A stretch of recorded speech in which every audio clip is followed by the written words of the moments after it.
Research success academy online classes में एक बार पुनः आपका स्वागत है। मैं विशाल सर एक बार पुनः आपका स्वागत करता हूं। मेरे बेस्ट स्टूडेंट्स जो कि ग्रेजुएशन सेकंड सेमेस्टर में हैं और जिनको उन्होंने अंग्रेजी विषय मेजर या माइनर रूप में उनके पास है, तो जो पोइट्री का सेक्शन है आपका, ये सेकंड सेमेस्टर में पोइट्री का सिलेबस है, तो उसमें मैं आपको जो आपकी पोइम्स हैं वो भी पढ़ा रहा हूँ और अब मैं आप लोगों को एमसीक्यूज़ भी दूंगा। हालांकि मैं फॉर्म्स ऑफ पोइट्री जो है आपकी उसके एमसीक्यूज़ दे चुका हूं।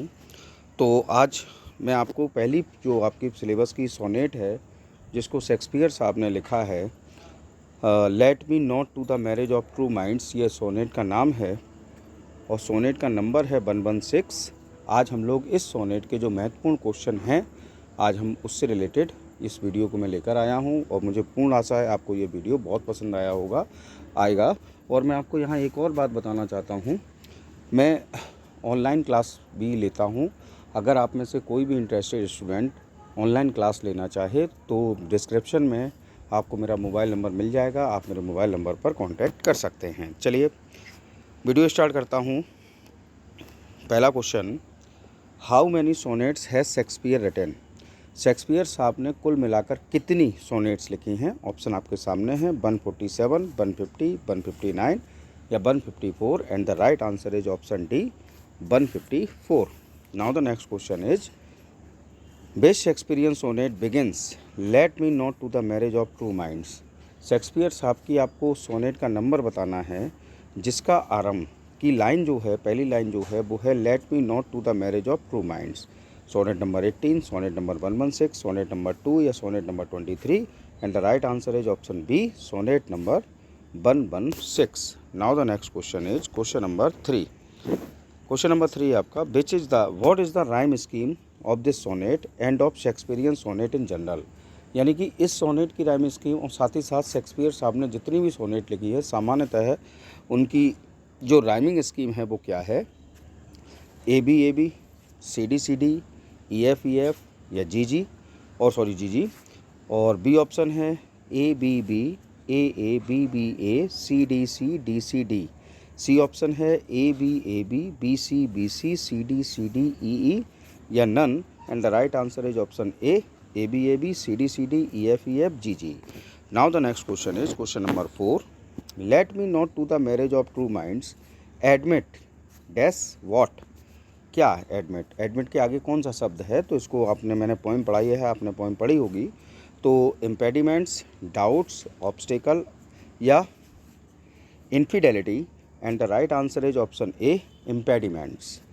Late me not to the marriage of true minds admit impediments. पूरी लाइन क्या है? Admit impediments. Now the next question is question number 5। आपसे पूछा है, love is not love which alters when it alteration find. Love is not love which alters when it alterations find or bends with the remover to dash what? यानी कि यहाँ जो blank स्थान है वहाँ क्या आएगा? Love is not love which alters when it alteration finds or bends with the remover to dash what?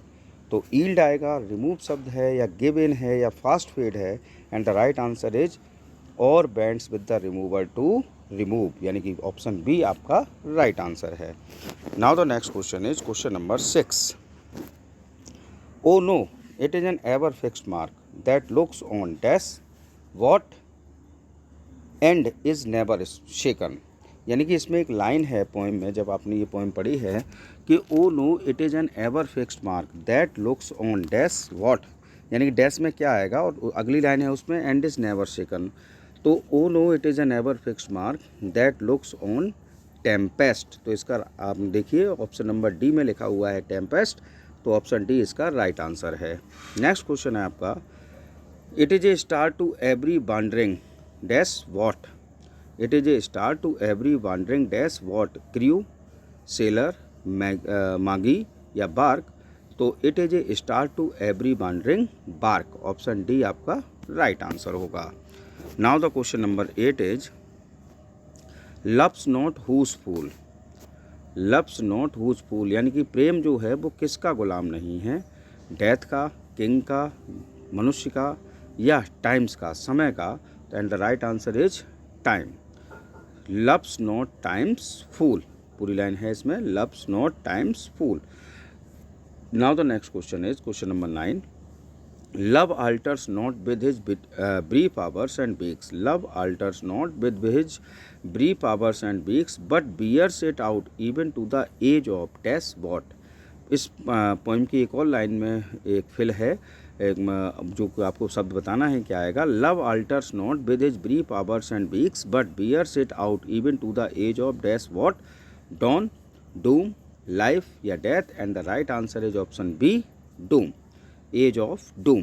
Next question आपका आता है क्वेश्चन नंबर 10। क्वेश्चन 10 आपसे पूछा गया, if this be error and upon me proved I never dash nor no man ever love, what word is missing from the blank. यानी कि ये भी एक लाइन का ब्लैंक है। तो if this be error and upon me proved I never, क्या never, write, yearned, kissed या lived, and the right answer is option A, write, I never write. If this be error and upon me proved I never write nor no man ever love. ये आपकी line जो है वो इस sonnet की couplet की line है। चलिए नेक्स्ट क्वेश्चन आता है question number 11। Sonnet 116 shares the poets reflections on the nature of. अगर हम इस सोनेट नंबर 16 की बात करें तो ये पोइट का रिफ्लेक्शन व्यक्त करती हैं ऑन द नेचर ऑफ, किस चीज़ की नेचर पर, आइडियल लव पर, आइडियल कंपेनियनशिप पर, आइडियल मोमेंट्स पर या आइडियल फ्रेंड्स पर। तो आपने इस पोएम को पढ़ा है तो आप अच्छी भली बात जानते हैं कि ये पोएम जो है वो नेचर ऑफ आइडियल लव पर लिखी गई है। ठीक, तो ऑप्शन ए आपका राइट आंसर है। Now the next question is question number 12। Which type of poem is let me not to the marriage of true minds. अगर हम बात करें कि let me not to the marriage of true mind किस प्रकार की poem है, तो एलेगोरी है, एपिक है, सोनेट है या मेटाफिजिकल पोएम है। आंसर आप सबको पता है, it is a sonnet, option C आपका राइट आंसर है। Now the next question is question number 13। Question number 13 आपका है, what is the theme of let me not to the marriage of true minds by Shakespeare. अगर Shakespeare साहब की poem let me not to the marriage of true minds की बात करें तो इस पोएम की थीम क्या है। Even the strongest love is temporary, true love remains steady, as and time alter love, and love changes as life changes, and the right answer is true love remains steady. Let me not to the marriage of true minds की अगर theme की बात करें तो theme होगी true love remains steady, यानी कि सच्चा प्रेम जो है वो सदैव स्थिर रहता है। Question number 14। According to poem let me not to the marriage of true mind true love is. अगर हम बात करें let me not to the marriage of true minds poem की तो इस पोएम के अनुसार सच्चा प्रेम क्या है। शॉर्ट लिव्ड है, संक्षिप्त समय के लिए है, ऑलवेज चेंजिंग, परिवर्तनशील है सदैव, टाइम्स इग्नोरेंट्स या नन। तो अगर हम बात करें तो पोएम के अनुसार let me not to the marriage of true mind true love जो है वह टाइम्स इग्नोरेंट्स, यानी कि इस पर समय का कोई प्रभाव नहीं है। ऑप्शन सी आपका राइट आंसर है। क्वेश्चन नंबर 15 आपसे पूछा गया, according to the sonnet let me not to the marriage of true minds love is an ever. Sonnet में एक लाइन आई है love me not to the marriage of true minds में love is an ever dash. तो dash क्या, temporary mark, fixed mark, permanent mark या none. तो love is an ever fixed mark, option B आपका right answer है। Now the question number 16 next question, the last two lines of this sonnet are. अगर हम इस sonnet की last 2 lines की बात करें तो वो क्या हैं, सेस्टेट हैं, ऑक्टेव हैं, टर्सेट है या राइमिंग कपलेट है। तो हमेशा याद रखिए 2 लाइन्स में अंग्रेजी में एक ही स्टैंजा बनता है जिसको कपलेट कहा जाता है। तो ऑप्शन डी आपका राइट आंसर है, राइमिंग कपलेट। क्वेश्चन नंबर 17 है, this sonnet contains profuse use of the in the sonnet. यह सोनेट जो है उसमें प्रोफ्यूज यूज़ हुआ है काय का सोनेट में, सिमिलिटीज़ का, पर्सोनिफिकेशन का, शायद सॉरी थोड़ा सा मिस्टेक लिख गया है, सिमलीज होगा, SIMILIES, ये टी ऑप्शन में नहीं है। सिमलीज का, पर्सोनिफिकेशन का, हाइपरबोल्स का या मेटाफर का। तो इस पोएम में अगर हम बात करें फिगर ऑफ स्पीच की तो यूज़ हुई है पर्सोनिफिकेशन, मानवीकरण अलंकार, क्योंकि यहाँ प्रेम को मानवीकृत पर्सोनिफाइड करने का काम इस पोएम में शेक्सपियर ने किया है। Next question is question number 18। When was Shakespeare born?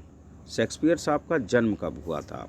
23 April 1563, 23 April 1564, 23 April 1564 या 23 April 1565। And the right answer is option B और सी दोनों सेम डेट लिख गई हैं, तो राइट आंसर होगा 23 अप्रैल 1564। आप डेट याद रखिए। कई जगह आपको हो सकता है मिल जाए 26 अप्रैल 1564, तो ध्यान रखिए वो डेट उनकी बैप्टिज्म की डेट है, जिस दिन उनका बैप्टाइज करके उन्हें क्रिश्चियनिटी के अंदर लाया गया, तो उनके जन्म के 3 दिन के बाद 26 अप्रैल 1564 को। ठीक है, तो जो जन्म की तिथि है वो है 23 April 1564। Question 19। Where was Shakespeare born? Shakespeare का जन्म कहाँ हुआ था? स्ट्रेटफोर्ड ऑन एवन पे, स्ट्रेटफोर्ड अप एवन पे, या स्ट्रेटफोर्ड अपॉन एवन में, या लंदन में। And the right answer is option C, Stratford upon Avon.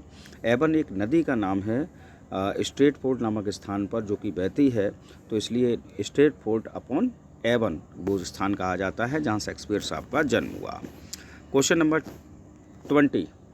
What was the name of Shakespeare father? Shakespeare के पिता का नाम आपको बताना है क्या था? Tom Shakespeare, Robert Shakespeare, Thomas Shakespeare या John Shakespeare. And the right answer is option D, John Shakespeare. Question 21। What was the name of Shakespeare's wife? Shakespeare की पत्नी का नाम क्या था, वाइफ का नाम क्या था? एनी हैथवे, एलिजाबेथ, सुसैन या Mary. And the right answer is option A, Anne Hathaway, जो कि शेक्सपियर साहब से उम्र में 8 वर्ष बड़ी थी। Senior to Shakespeare for 8 years, 8 साल बड़ी। जब शेक्सपियर साहब 18 वर्ष के हुए तो उन्होंने एनी हैथवे से विवाह किया, और शेक्सपियर साहब 18 वर्ष के थे उस समय, और एनी की उम्र उस समय थी 26 साल। Now the next question is question number 22।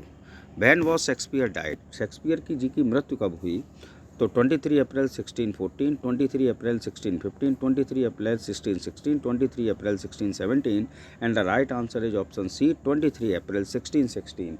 यानी कि शेक्सपियर साहब की जन्म तिथि और मृत्यु तिथि एक ही है, डेट ऑफ बर्थ सेम है। ठीक, 23 अप्रैल को ही जन्म है और 23 अप्रैल को ही डेथ है। Next, who is called bard of Avon? Bard of Avon की संज्ञा किसको दी जाती है? जॉन मिल्टन साहब को, जॉन ड्राइडन साहब को, जॉन डन साहब को या विलियम शेक्सपियर को? तो बार्ड ऑफ एवन कहे जाते हैं विलियम शेक्सपियर साहब। Question number 24। When Shakespeare sonnet collection was publish? Shakespeare साहब ने जो कुल मिलाकर 154 सोनेट्स लिखी, यह कलेक्शन इनका सोनेट का कब पब्लिश हुआ था? बहुत इंपॉर्टेंट क्वेश्चन है। Option A 1607, option B 1608, option C 1609, option D 1610। And the right answer is option C, 1609। Now the next question is next and the last of this video. Who publish Shakespeare sonnet collection? आपको उस व्यक्ति का नाम बताना है जिसने कि Shakespeare साहब के सोनेट कलेक्शन को पब्लिश किया था। क्या उसका नाम Thomas More, Thomas Thorpe, John Heminges या हेनरी कॉन्डेल है? तो नाम है उसका, आपका राइट आंसर होगा थॉमस थॉर्पे। ठीक, ये आपका राइट आंसर है। तो इस प्रकार से इस वीडियो में मैंने आपको, तो ये आपके आज के वीडियो के ये 25 क्वेश्चन थे। ठीक है ना?